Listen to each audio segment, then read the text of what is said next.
swali jingine hapa alikuwa anakandamizia kwamba kwa nini umekuwa umejiweka mbali na lebo. Nakwambia kweli, sihitaji kuweka matumaini kwa vijana nitashindwa kuwafikisha kwenye sehemu husika, nitakuja kuonekana mbaya. Na kuna changamoto ya msanii kuacha shughuli zake kumsimamia msanii, lakini pia kuna hitaji investment kubwa ya kifedha.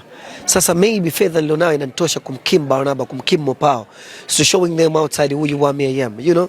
Kwa hiyo sihitaji kumiliki hivyo vitu kwa sababu sihitaji kuwapa watu matumaini ambayo siwezi. Hapana, nimekujibu kweli. Mimi nimesema kweli mpenzi wangu, kwa hiyo siwezi kumiliki watu, siwezi kujivika majukumu ambayo naona kimsingi nitawapa watu matumaini ambayo nitashinda kuyafanikisha, nitakuja kuonekana mbaya.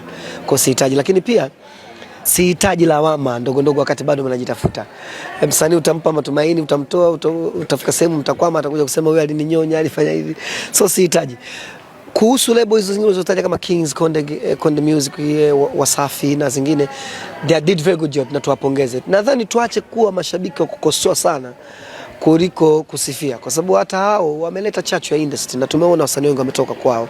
Kwa tuunge mkono because changamoto zipo. There is no bad perfect 100%. Kwa hiyo bahati mbaya binadamu na sisi wa Afrika tuna desturi za kukosoa sana vitu vibovu kuliko kitu kikiwa, yani kitu kizuri kinapata ambushi ndogo sana kuliko kitu kibaya. Na watu ni kama wamekaga wanasubiri kasoro waseme tulijua. Wachambuzi wanakuwa wengi sana kwenye kasoro kuliko kwenye vitu perfect. Kwa hiyo nadhani tuziunge mkono, changamoto zikosekane, na zile lebo zinazomiliki wasanii wajitahidi kuwapatia vitu stahiki na kuwapa malezi mazuri ili wakaimbwe wimbo mzuri na vijana wanapoondoka. Na vijana nao wanaoingia kwenye lebo wajue kabisa muziki una harakati zake. Muziki ni mapambano, sio vitu vya kuamka leo kesho umetoka umekuwa superstar. Yani sisi kama sisi tuliaso, tuliteseka. Haimaanishi kwa sababu nimeteseka basi na kila msanii anakuja ateseke, lakini nadhani subra ni ibada ndefu. Unyenyekevu wa hali ya juu unahitajika, lakini pia kama unacho kipaji kipo tu kitakuelezea bila kujielezea.